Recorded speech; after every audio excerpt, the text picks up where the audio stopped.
let me start by saying thank you for the invitation to be part of your class today. So I am, my PhD is in Internet Studies, and so my focus as such in terms of both my teaching and my research has been on the intersections between technologies and societies. And so then I hope that this explains why I'm taking the approach that I do today. As Dr. Puspa explained, last year I had the good fortune to be invited to Surabaya, your city itself, where I presented on this particular topic. Just checking, can you see this new slide? Yep. Yes. Yes, clear? Okay. All right. Clearly. And the topic was the change in work and the work of change, digital labor in the e-hailing industry. And so it was a keynote for a conference, and my focus then was about work and specifically on Grab, because the bulk of my research on the topic has been on done in Malaysia, where Grab is the dominant e-hailing app, if you want. Gojek itself, which is available in Indonesia, is not quite, has not made this entrance, if you want, in Malaysia. So this is where I got to know Dr. Puspa, who has kindly invited me to today's presentation. So today's topic that I have prepared for you is both a lot broader as well as a lot deeper. All right. And it is also derived, if you want, from my work on the gig economy itself. And the broader perspective, if you want, is that about our concerns on corporate culture, not corporate culture, organization culture for informal sector workers. Now, in Malaysia, the gig economy workers are known as own account workers, which you can see here. Can you see my mouse working? Yep. Yeah, okay. And so these are the category under which the statistically the gig economy workers are included under the informal sector. They are considered part of the informal sector because their work is largely unregulated, which means outside the governance or the labor laws itself. So that includes people who work for what in Malaysia, in Singapore, and probably in Australia too, we talk about people who are working for under the table money, those that are not paying taxes, and then there are unpaid family workers like maybe your auntie or your grandma or someone like that. And there are even employers who, do informal businesses.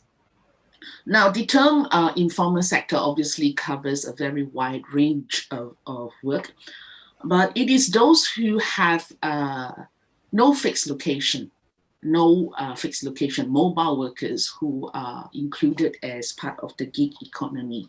And as you can see, they form a substantial part of the workforce in Malaysia itself. Of course, within here, you also have people who are perhaps selling insurance. You see a lot of them selling insurance in the cafes, or people who are doing sales door to door. And of course, the ever ubiquitous food delivery drivers, like this gentleman here who is from, I think, Food Panda. So although they are quite a substantial part of the Malaysian workforce, unfortunately, there are no specific stats about the exact number or even the approximate number of gig economy workers.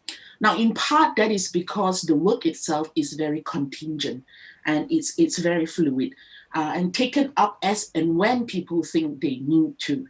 And not consistently the work that they want to do, okay?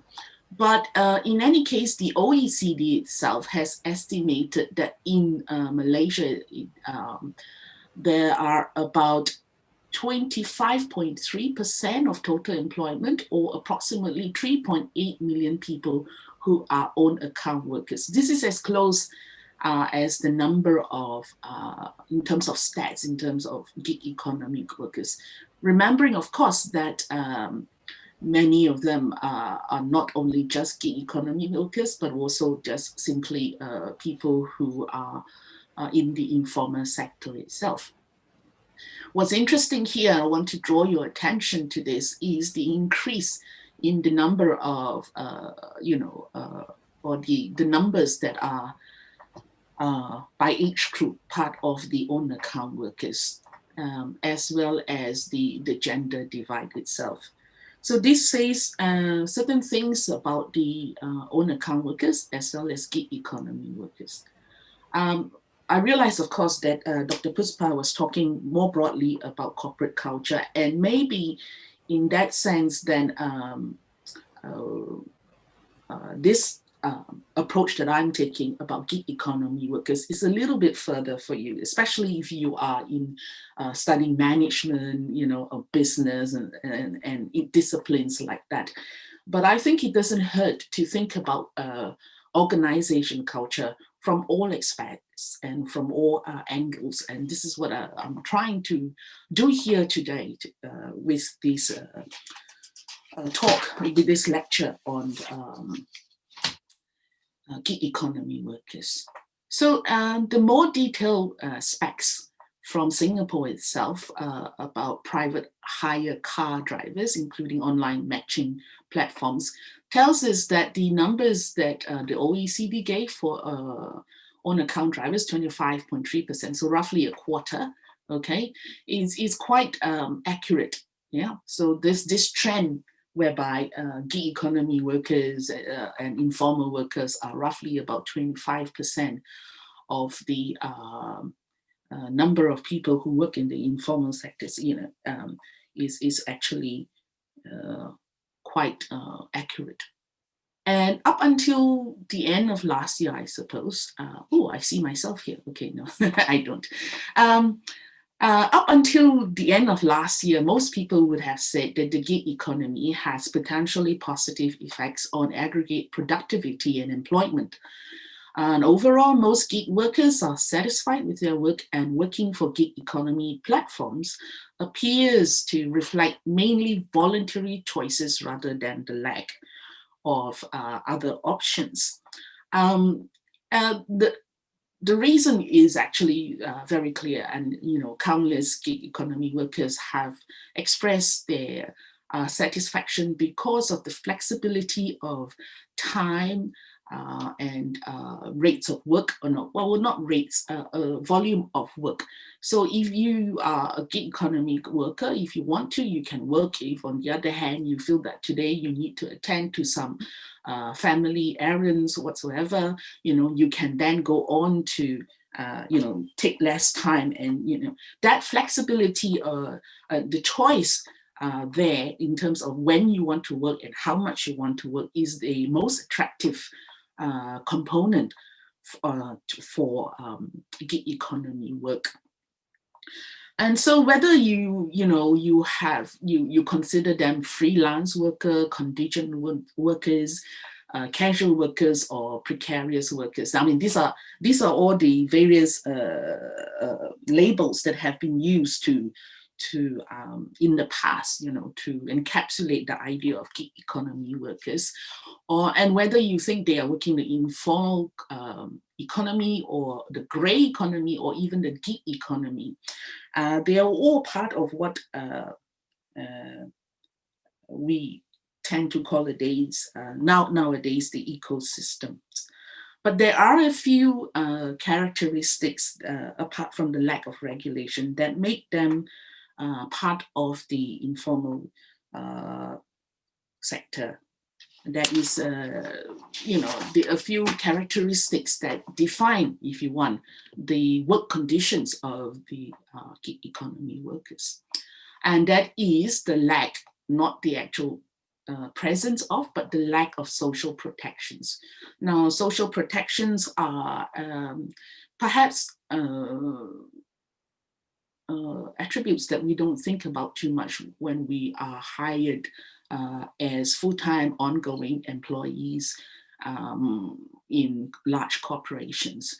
But for gig economy workers, a lot of these social protections are absent, or they're not at all available.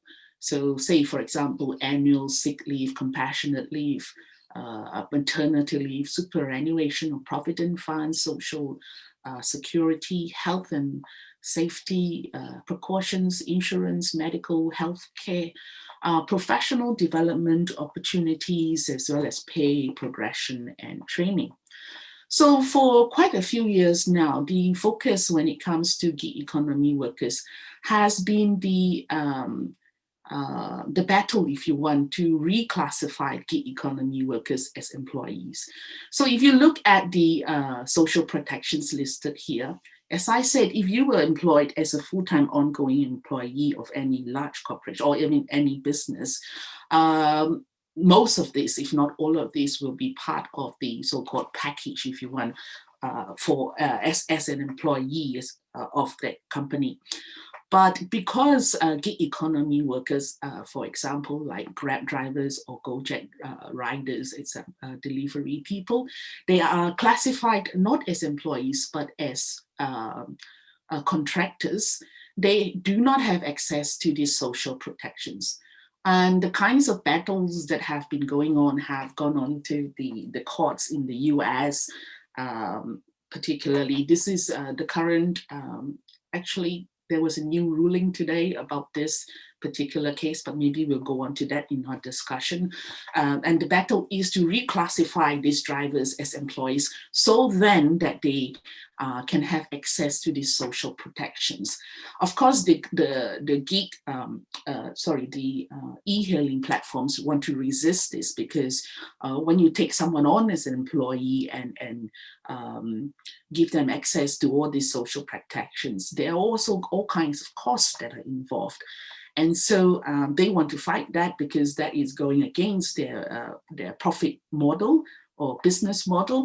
And then the people who are working for them or want, to have those kinds of benefits. So the drivers that I have spoken to over the course of my research tell me that there are ways to get around this lack of social protection.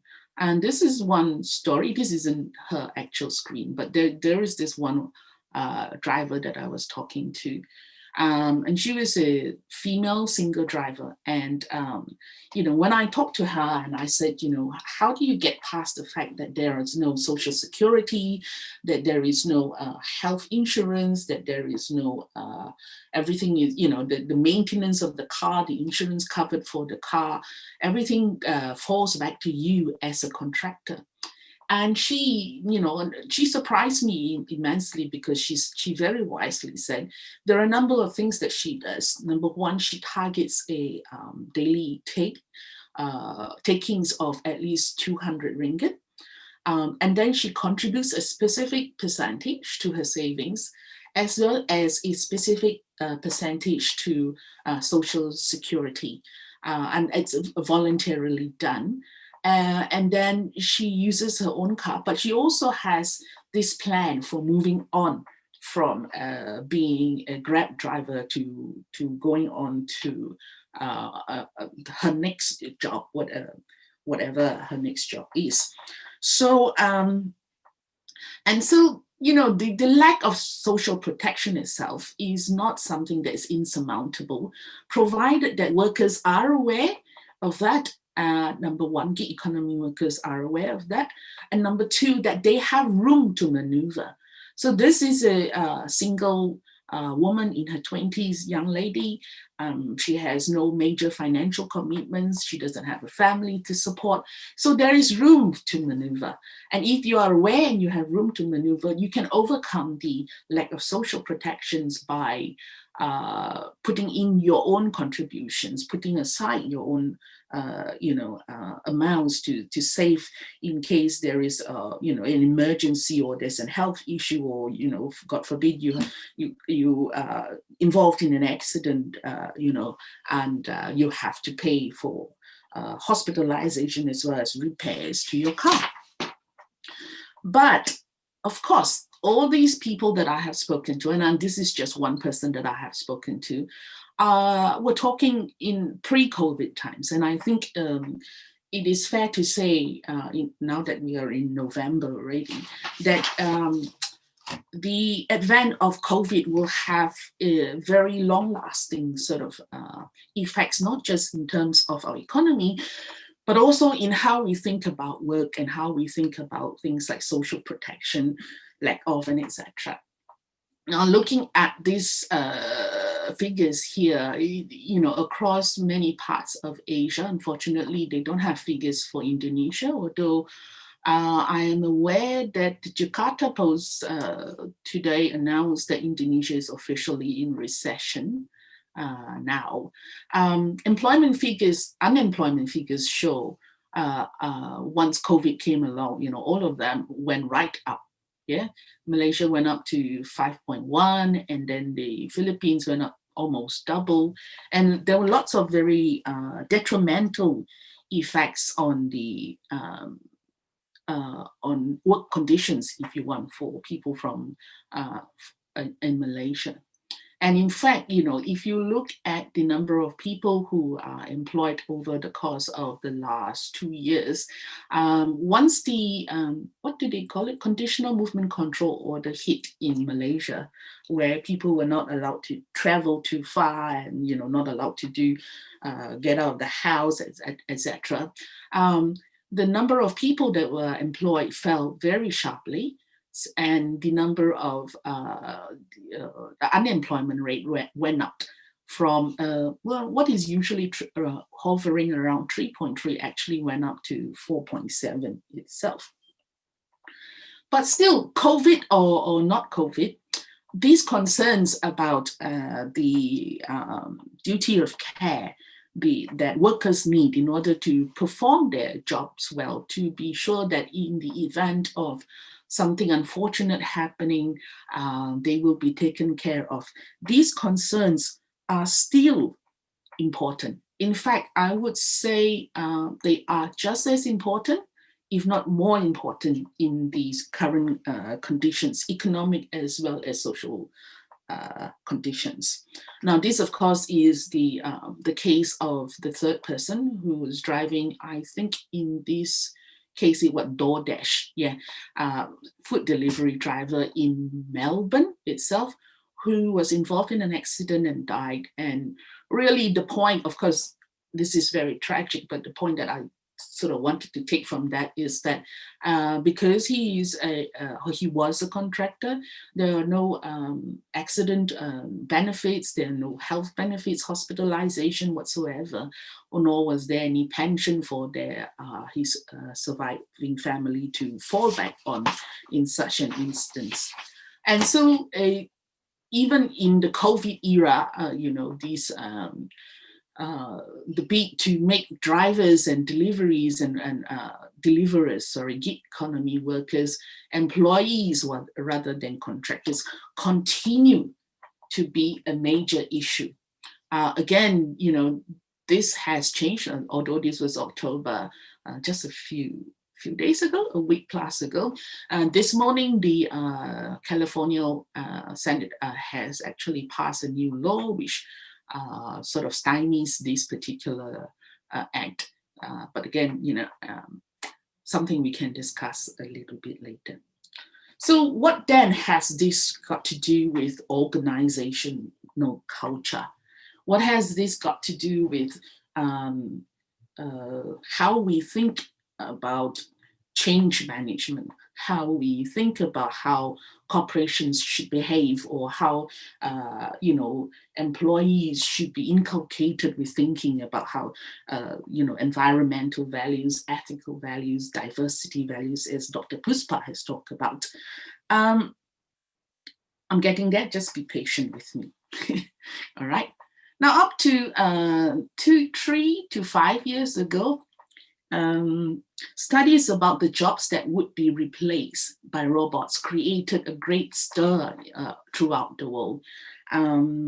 It caught the public imagination because it gelled very well with the dystopian, if you want, vision, of a world that would be taken over by robots, and combined with the discourse of what I feel sure you are very familiar with, and that is the discourse of the IR 4.0.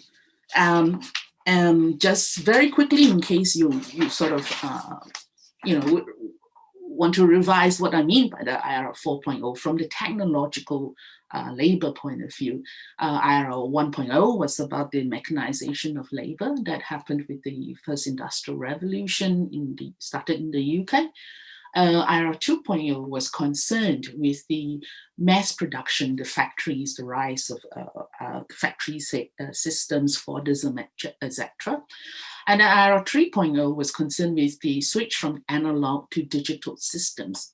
IR 4.0 is not quite yet upon us. We are somewhere in between 3 and 4 at the moment.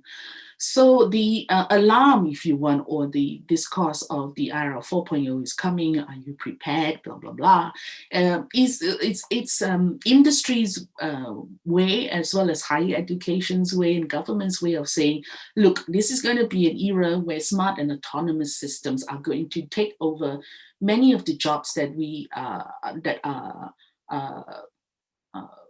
intrinsic, for the working class, jobs that require, that are quite repetitive, jobs that are replaceable because they require predictable sort of responses, and that they're going to be taken away, they're going to be replaced by robotic systems, smart systems, and autonomous systems that are backed up by lots of data and lots of artificial intelligence.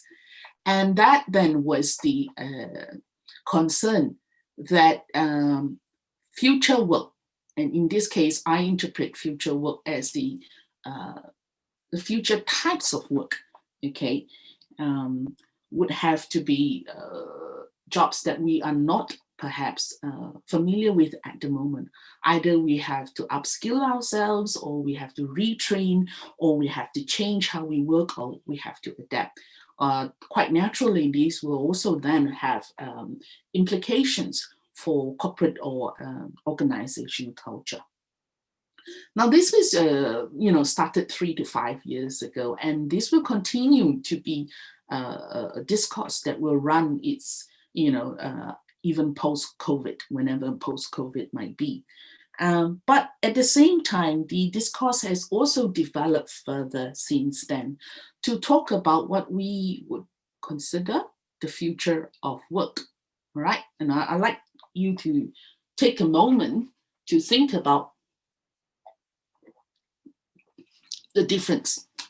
In the first place, we want to talk about future work, the future types of work that are going to, or future types of jobs that are going to be available. I don't know if you noticed, but around that time when the Oxford study was released, newspaper headlines were rife with, oh no, are you in a job that will be replaced by 2030? And there will many lists of jobs, that will be replaced by robots, and there was a lot of buzz, if you want, created around that. And here we have the concern with the future of work.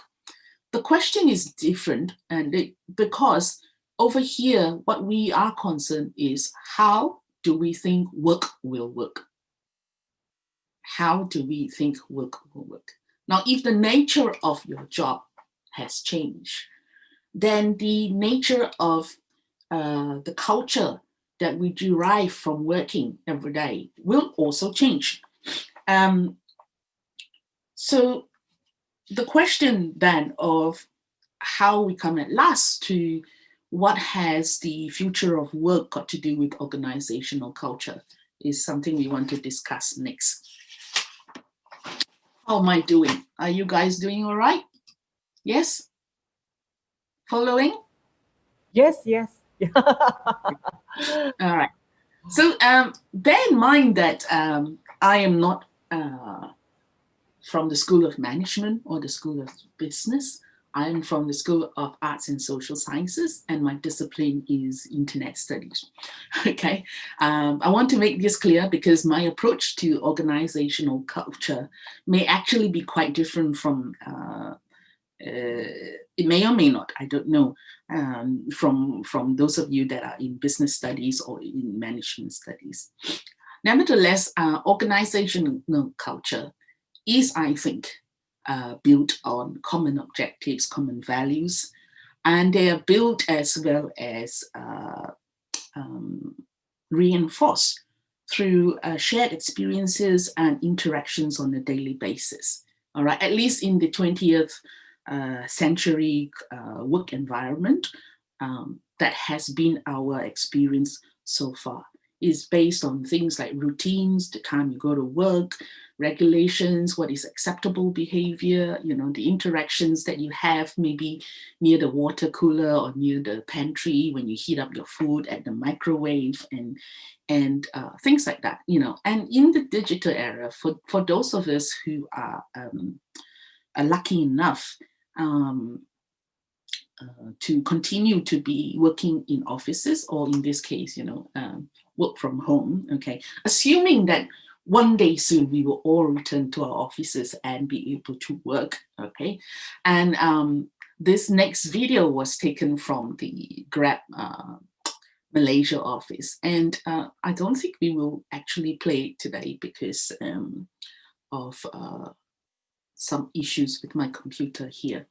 But if in the, you know, in the eventuality in the future when we return to our workplaces and we are not gig workers but are people working in office, especially if we're working in a digital corporation like Grab Malaysia here, the culture would be you know, big giant offices, maybe open space, you know, and then you will have cultures where people are, you know, can sit down and have meetings, or they can brainstorm. It's very free, nimble, and, you know, very encouraging of innovation.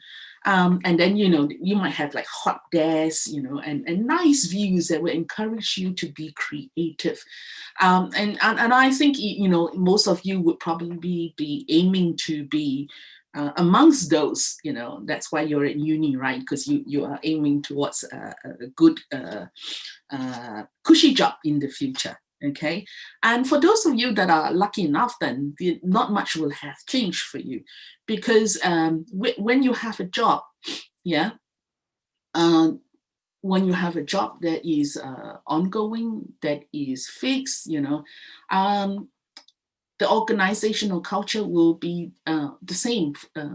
It will be the task, if you want, divided between the workers and the organizations. And it would be a way of life that is cultivated by the organization for the worker within an environment that sets the tone of the culture itself. So, for example, you know, what typically happens in the office is that, you know, workers come to the office, and the time and the space within which you conduct your work is already set up for you. So say, for example, you know, 9 to 5 job or 8 to 4, you know, if you have flexi time sometimes, you may work from an office, you may have an office of your own, you may share a desk, you know, but there will be a space for you. And that is by and large how, you know, the corporate culture still runs for those of us who have ongoing fixed, ongoing jobs itself.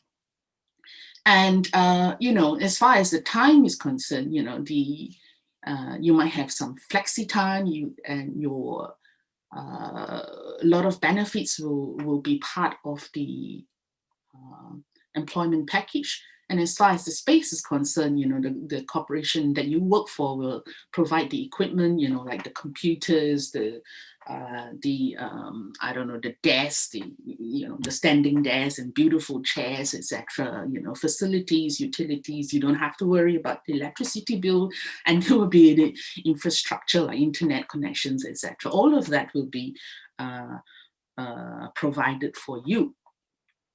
But, and this is very big but, right? If you were talking not about jobs, but about gigs, then the main first difference would be this. Yeah, the workers will be contractors.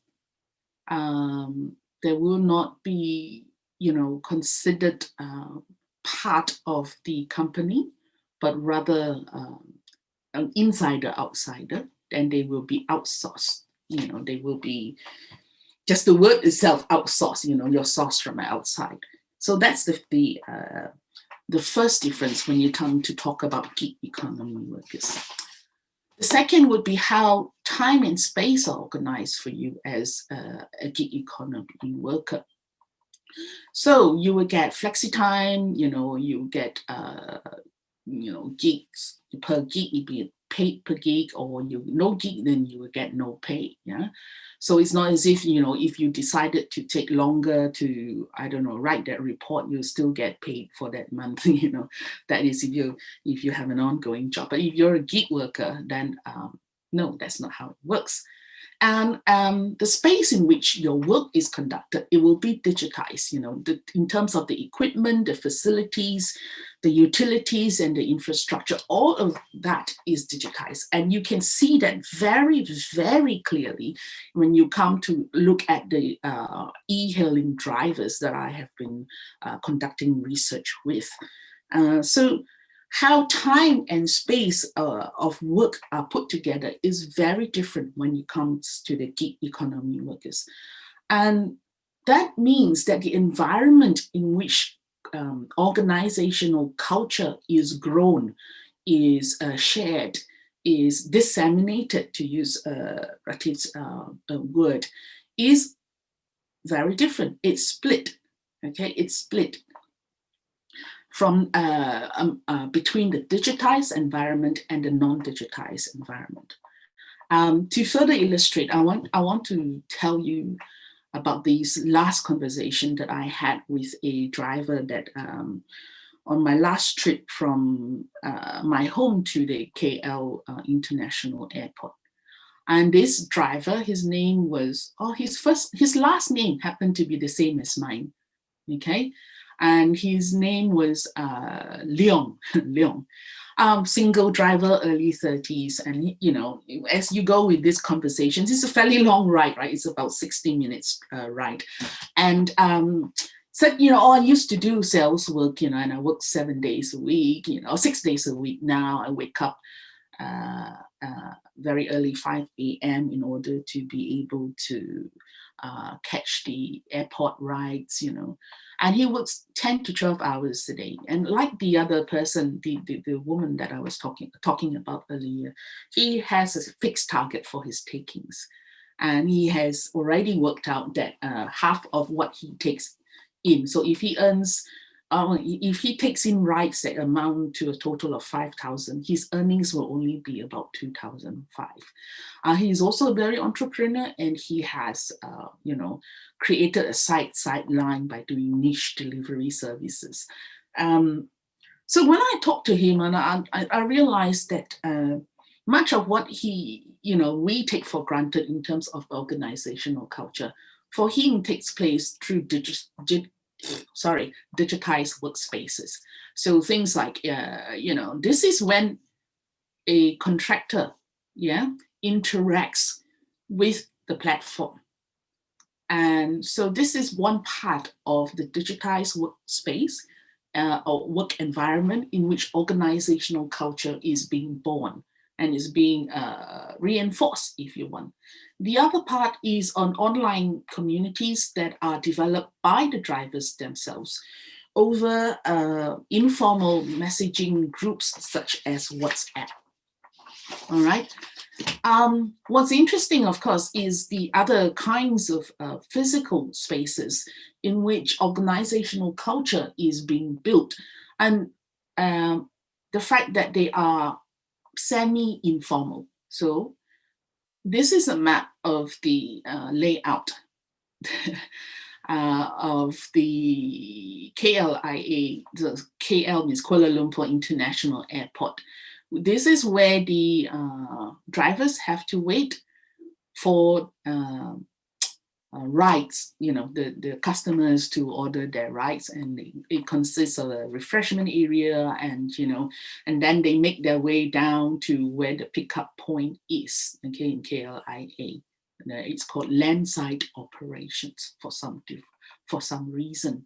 All right, so this is a specific space. The drivers are not allowed to wander away from them or to wait along the roadside because of safety issues. But this is also where, and Leong told me about this is where they wait up to 2 hours for each ride to come along. And they spend a lot of time talking with each other. Some of them have naps, some of them read books, some of them exchange tips, a lot of them start smoking, etc. And this is where I think anyway, some of the organizational culture is taking place with only partial recognition by the organization itself, okay? With only partial recognition by the organization itself, because the space itself, the arrangements and etc. with the airport authorities is of course something that Grab negotiated with the airport authorities, right? But what goes on in there, aside from providing, like luas and, a refreshment, is outside the control of the organization itself. Nevertheless, this is where many of these workers interact, all right?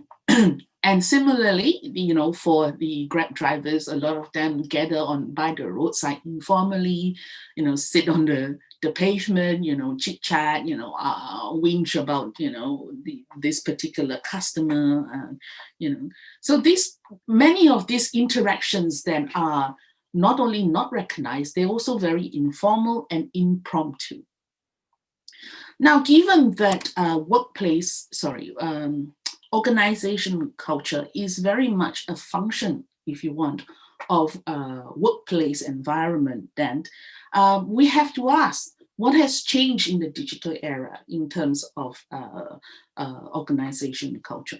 So number one, the workplace itself has been digitized. That's the first change. Number two, some of it is only semi-recognized, impromptu as well as informal. But it goes further. When you are working for gigs and not jobs, much of these, when you work, how you work, what kind of equipment, etc., is determined by platform features, right? The features that are on the app itself tells you, when you can work, how many rides you can, and if there are upgrades or downgrades, or if you are banned from driving, etc. A lot of that is determined by the platform itself, and of course that means that they are determined by the algorithms that are behind those platforms. Yes. The algorithms that are paid for and developed by the company itself, in this case, Grab. Now, I want to make clear again that I'm not an anti-Grab person. It just happens to be the example that is most prevalent in Malaysia, okay? So what's wrong with that? What is that? Why is that an issue? It is an issue because algorithms are run, developed, and used by platform owners without consultation to the workers. They are not transparent. They are not open to discussion. They are not easy to negotiate and lead to what we call platform governance. This is the big issue, if you want, at least in the Western academia, the idea of platform governance itself and the problems and issues that are associated with platform governance. To illustrate, I'm going to cite S.Sos, who has just, last year, released a book called Lawless, and he writes about platform governance. The terms of service of major platforms attempt to keep their governance processes beyond the reach of review of any external legal standards. They represent a claim by platforms that the public values of good governance do not apply. They do not apply because these are private companies, yes, to disputes over how their rules are created and enforced. By giving platforms almost complete control over who they are allowed to access their service, these platforms are able to make access conditional upon accepting their absolute power. These clauses are the legal linchpin of a governance strategy that participants must submit to the authority of the platform in order to gain access. In other words, take it or leave it. So if you want to use Grab, you have to take everything that is encapsulated within the Grab app itself. Or if you want to use Gojek, you have to take everything that is built into Gojek itself. You cannot say, oh yes, I want to release my data and I want to do certain things on Gojek, but there are other parts that I don't like. You can't choose. Yeah, it's a complete package, right? It's a complete package. And so then that means that the conditions under which the people who work for the gig economy, people such as Grab drivers and Gojek riders, okay, are locked into work conditions that, shall we say, build a certain kind of organizational culture, a culture that leaves them not quite inside, but almost completely outside of the corporation itself, because they work with their partners, but they don't work for. So they are not taken care of, they're not employees, but their entire livelihood depends on the smooth operation of that particular platform, all right? So are these important considerations in an era where, number one, COVID is happening, and we don't know when it will end? Are these important considerations about work conditions and organizational culture important in a time when so many people are heading towards digitalized work? Are these important? Why do we have to consider them? I don't know. I think this is something that we can discuss. I have my own points of view. I think you will have to have a discussion, to talk about it. But here's the thing. Are there alternatives to what is happening right now? Are there different ways to think about how platforms are run? Are there different ways to overcome this very opaque platform governance so that the public values of good governance are part of how digital platforms operate? They're part of the organizational culture in the digital era. I think so. This is one option. It is called platform cooperativism. Okay, this is a mouthful. Platform cooperativism. And that is people who set up what we call a platform co-op. Platform co-ops are businesses that use a website, mobile app, or protocol to sell goods or services. They rely on the democratic decision-making, shared ownership of the platform by workers and users. So in some ways, it's a twist on the Marxist idea that those who own the means of production are the ones that will benefit. So instead of ceding ownership to Grab Corporation or ceding ownership to Gojek, these workers are saying, hang on, we can develop our own platform. And when we develop our own platform, we share the ownership of it. And not only do we share the ownership of it, we share how it is run. And we can review how it is run. And it must be transparent because we are all equal partners. Okay?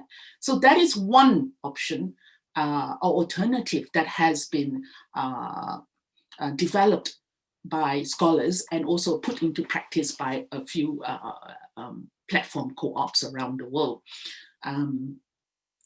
Whether it is the best option, it remains to be seen, okay? Because there are of course issues, when you have a platform co-op, while it is open to review and it's quasi-democratic, the issue of innovation, who funds innovation, if there are, changes to be made, and if the technology becomes old, all of that, that is one of the issues with platform co-ops. So I hope that I have actually sort of make the link between gig economy, the future of work, and organizational cultures change evident and clear today. These are the references that I have used today, and the book that I have coming up in the new year on global internet governance. To thank you for the opportunity to share this with you.